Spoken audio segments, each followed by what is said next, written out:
So this is part we have discussed the priority. Then we also have a continuous movement type.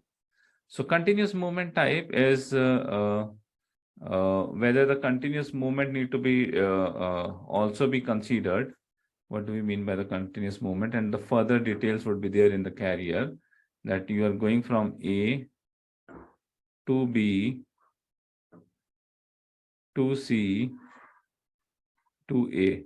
If that thing also need to be considered, that we are giving a continuous movement to the supplier or mode of transport, that would be required.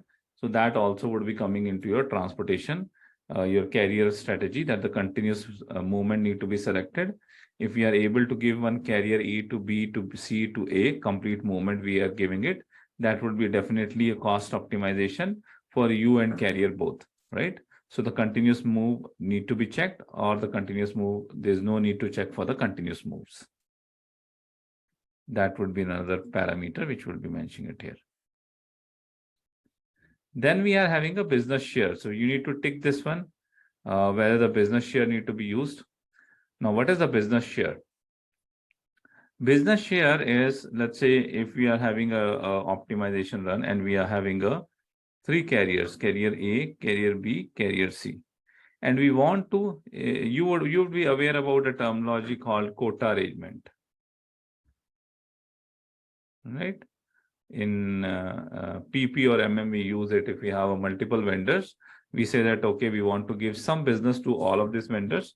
So we define a quota arrangement. Carrier business share is nothing but a quota arrangement in TM, you can say it.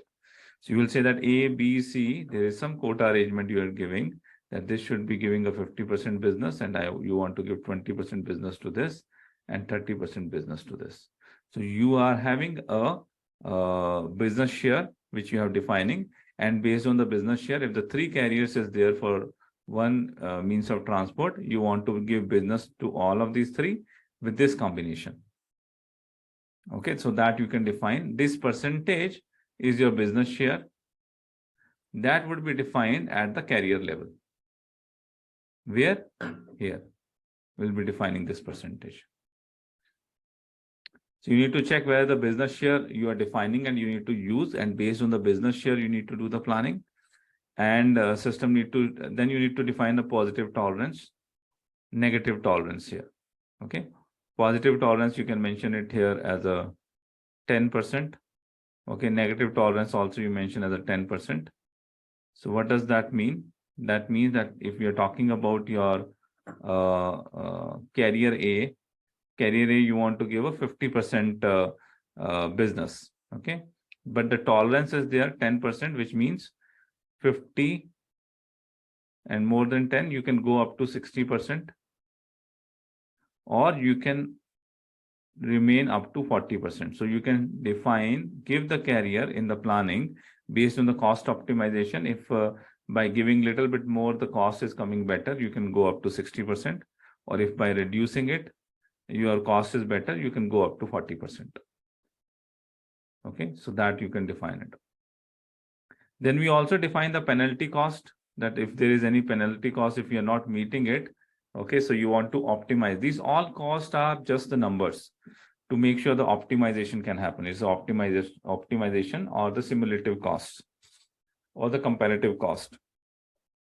You can also say that if I go beyond 40%, if I go 38%,